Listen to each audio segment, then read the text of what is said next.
এরা একটা গ্রুপ মনে হয় পাকিস্তান থেকে আসছে না, পাকিস্তানি হবে হয়তো। হ্যাঁ, কত যে হাজার হাজার ওমরা গ্রুপ।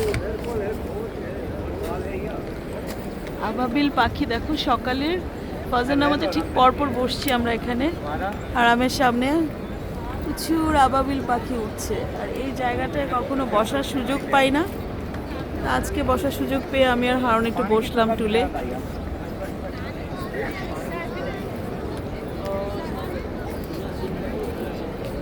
কথা বলো।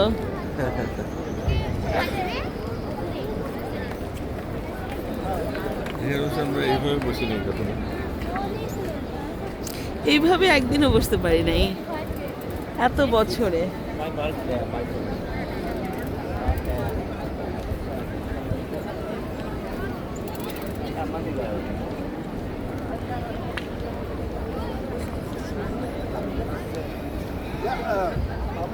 মক্কার হারামে যখনই আসি খুব ভালো লাগে। এখন ঠিক ফজরের পর না হারুন? কেমন লাগছে বলো এই সময়টা? একদম মানে গরম, একটা বাতাস আছে যেটা খুব আরাম, আবার একটা গরম ওরকম না, না গরম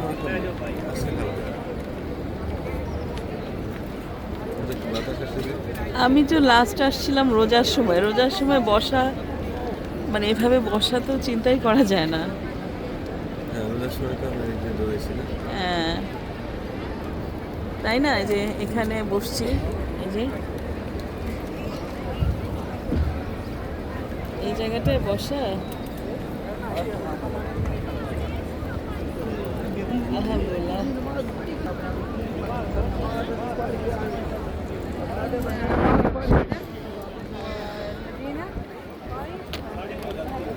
প্রচুর আবাবিল পাখি।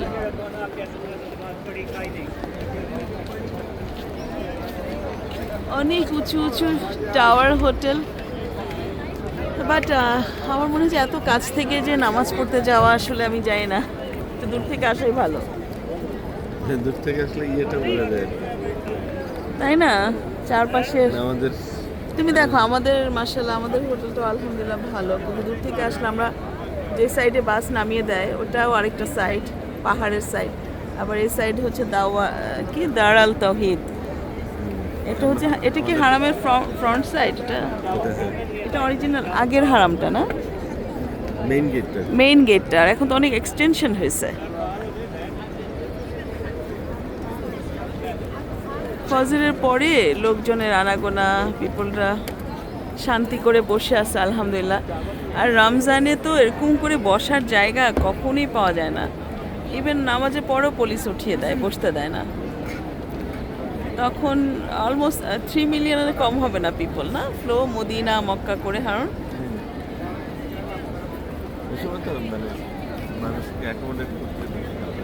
ওরাও কি করবে, ওদেরকে এই সিস্টেম ফলো না করলে তো ওরাও পারবে না। মানুষ ওখানে যখন কোথাও বসে থাকবে তখন তো একটা অনেক রাশ হবে। এটা খুব ডিফিকাল্ট হয়ে যায় ম্যানেজ করা। হ্যাঁ না, তখন নামাজের সময় তো নামাজের অ্যাকোমোডেট করতে পারবে না।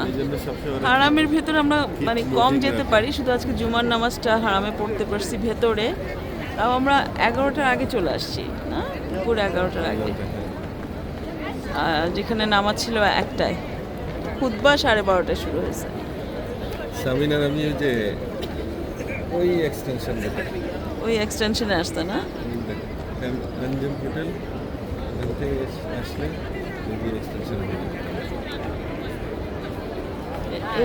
এইটা 78 নাম্বার গেট না, এটা হচ্ছে উমরা গেট। উমরা হাজিরা এই গেট দিয়ে ঢুকবে, 78 নাম্বার গেট। আর ওই সাইড থেকে আবার সাফা মারা পার হয়ে একটা গেট আছে, ঢুকে যাওয়া যায় না হারুন ওই সাইড থেকে। মানে আদার সাইডে যখন আমরা পাহাড় সাইডে আমাদেরকে বাস নামিয়ে দেয়, হোটেলের বাস, তখন সাফা মারোয়ার সাইড দিয়ে আমরা ঢুকি। আর এটা হচ্ছে মেইন গেট 78।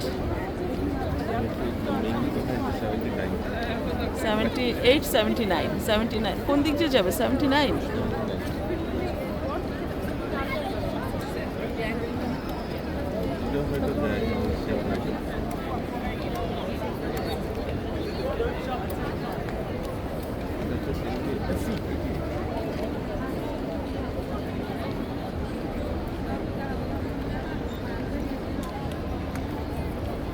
এই গেটে যাওয়া যায় তো, এই গেট দিয়ে যাওয়া যায়, এটি এই গেট দিয়ে যাওয়া যাবে।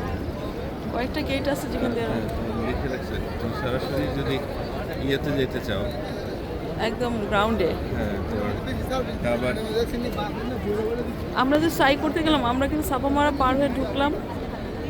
ওটা কি এলিভেটর দিয়ে নিচে নামছিলাম? হ্যাঁ, এলিভেটর দিয়ে নিচে নামতে হচ্ছে আমাদেরকে।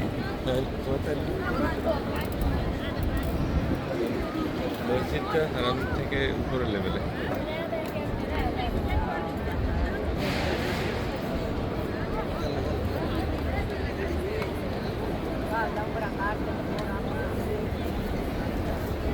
এই পরিবেশটা ফজর নামাজের পরপর মক্কার মসজিদুল হারামের বাইরে আমরা বসে আছি, আলহামদুলিল্লাহ।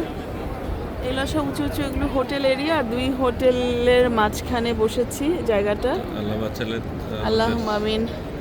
আরো 3টা ফজরের, আল্লাহ বাঁচা রাখলেন, আরও 3 দিন ইনশাল্লাহ ফজর 3টা করতে ফজর পারবো আছে ইনশাআল্লাহ।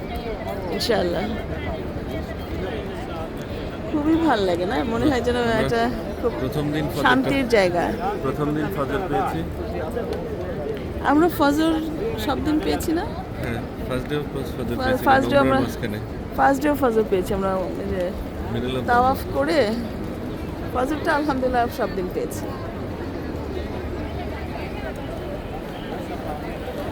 ফজর পেয়েছি। এশা প্রথম দিকে এশাটা তো আমরা করতে পারিনি। একটু মানে ওমরা হাজিরা যারা ওমরা করে মাত্র বেরোলো না, এরা একটা গ্রুপ মনে হয় ওমরা করে চলে যাচ্ছে নাকি? এই তো উমরা করে তো তোমার কন্টিনিউয়াসলি লোক বেরোচ্ছে, কন্টিনিউয়াসলি বেরোচ্ছে উমরা করার জন্য ঢুকছে সব। সারাক্ষণই 24 আওয়ার্স। আর খুব মানে এই জায়গাগুলা মানে আল্লাহর পৃথিবীতে এগুলো হচ্ছে মানে আমার মনে হয় যে বেহেশতের শান্তিটা পাওয়া যায় না আল্লাহর। তো আপাতত রেখে দিচ্ছি, আল্লাহ হাফেজ।